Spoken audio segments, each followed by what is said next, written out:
Salut tout le monde, j'espère que vous allez bien. Bienvenue sur cette nouvelle revue d'actualité autour de l'IA. Et aujourd'hui, on va review ensemble les actualités IA les plus importantes de ces derniers jours. Et on démarre par Mistral qui annonce Mistral le chat et un nouveau modèle Mistral large. Mistral chat, c'est désormais le premier véritable chat GPT français. Il y a d'ailleurs plusieurs références françaises, comme par exemple le logo en haut à gauche. Hugging Face Chat est souvent qualifié comme un chat GPT français car Hugging Face a été fondé par des Français, mais Hugging Face est une boîte basée aux US. Ensuite, et c'est ce qui nous intéresse, Mistral annonce un nouveau modèle Mistral large. Mistral large est très proche de GPT-4, quelques pourcentages manquants sur chaque test pour Mistral large. Mais via ce modèle, on a enfin une véritable alternative à GPT-4 accessible via une API. Des fonctionnalités, Mistral large propose du function calling, un mode JSON, un suivi d'instructions complexes et un contexte de 32 000 tokens. Donc impatient de voir le ranking de Mistral large sur Chatbot Arena, et si le modèle tient ses promesses, Mistral large devrait être au moins à la 3e place. Mistral annonce un partenariat avec Microsoft afin de proposer Mistral large sur Azure AI Studio, et donc l'objectif de dépasser GPT-4 n'est pas encore totalement réussi pour Mistral, mais GPT-4 Turbo étant légèrement moins intéressant que GPT-4, GPT-4 Turbo devrait être dépassé par Mistral large. On n'a malheureusement pas encore de comparatif GPT-4 Turbo, Mistral large. Prochaine news, leak de GPT-4 ADA, OpenAI travaillerait sur un modèle spécialisé analyse de données dans l'objectif de proposer une V2 à ChatGPT Code Interpréteur, désormais ChatGPT Data Analysis. ChatGPT DA V2 proposerait également des tableaux interactifs avec la possibilité de travailler facilement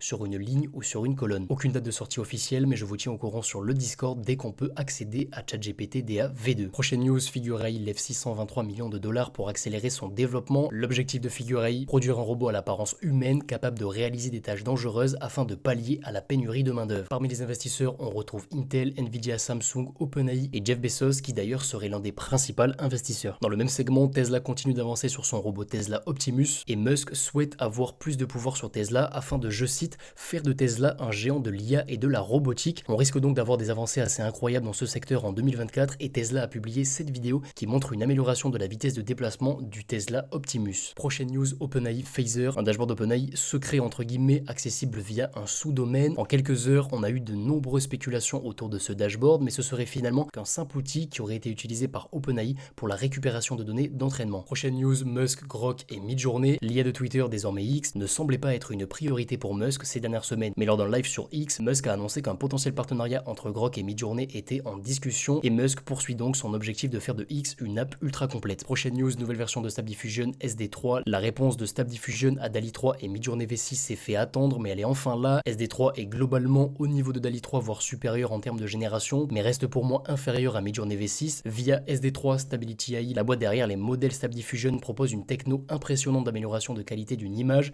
Le résultat est très intéressant et Stability AI annonce Search and Replace, une techno permettant de faire évoluer de manière très précise une image. Ces deux fonctionnalités très puissantes sont pour le moment uniquement accessibles via l'API de Stability AI, mais vous pouvez tester ces deux fonctionnalités via ClipDrop, un ancien produit à Stability AI qu'ils ont vendu récemment. Prochaine news, Arc propose une nouvelle fonctionnalité très intéressante, résumé d'une page web via un simple pincement. Arc continue à pousser l'intégration de l'IA à son navigateur. Il y a 2 semaines, Arc annonçait Arc Search, une fonctionnalité qui propose une compilation des résultats d'une recherche. Chrome étant largement en retard niveau IA, le temps de la migration a-t-il sonné? De mon côté, pas pour le moment. Arc ajoute trop de complexité pour devenir mon daily browser. Par contre, pour effectuer des recherches précises et sur mobile, Arc commence à être très intéressant. Prochaine news, une panne très conséquente a affecté ChatGPT en fin de semaine dernière. D'après OpenAI, ce serait une optimisation de l'expérience utilisateur qui a mal tourné et les réponses envoyées par ChatGPT étaient impressionnantes. Google dans la tourmente à cause de son modèle photo qui générerait des images non corrélées avec les réalités historiques. Un forcing sur l'aspect diversité serait à l'origine de ce problème. Pour vous expliquer très simplement, quand vous envoyez une requête pour générer une image à ChatGPT ou à Google Gemini, une IA GPT-4 ou Gemini Pro va optimiser votre prompt et va le faire évoluer, dans l'objectif pour Google de le faire correspondre à ses règles. Pas d'artiste, pas de personnalité réelle, etc. Et Google, au niveau de cette étape, a forcé un changement de prompt afin d'avoir une diversité des sujets générés. Et ce que les experts reprochent à Google, c'est que l'IA ne prenait pas en compte les réalités historiques. Donc c'est un sujet assez complexe, je vous mets plusieurs articles en description pour que vous puissiez aller plus loin sur ce sujet. Prochaine news, GPT-4 est désormais entraîné avec des infos allant jusqu'au mois de décembre 2023. Prochaine news, et c'est un outil, dashtoon.com, c'est un générateur de BD, vous décrivez une simple histoire et l'IA imaginera les dialogues et les images. Vous pouvez bien sûr envoyer vos propres dialogues et modifier les images générées. Et on passe à la prochaine news, et c'est encore un outil, Explore Globe Engineer. C'est un outil qui vous permet de trouver des dizaines d'images en rapport avec un sujet précis. Via un LLM, ils vont convertir votre recherche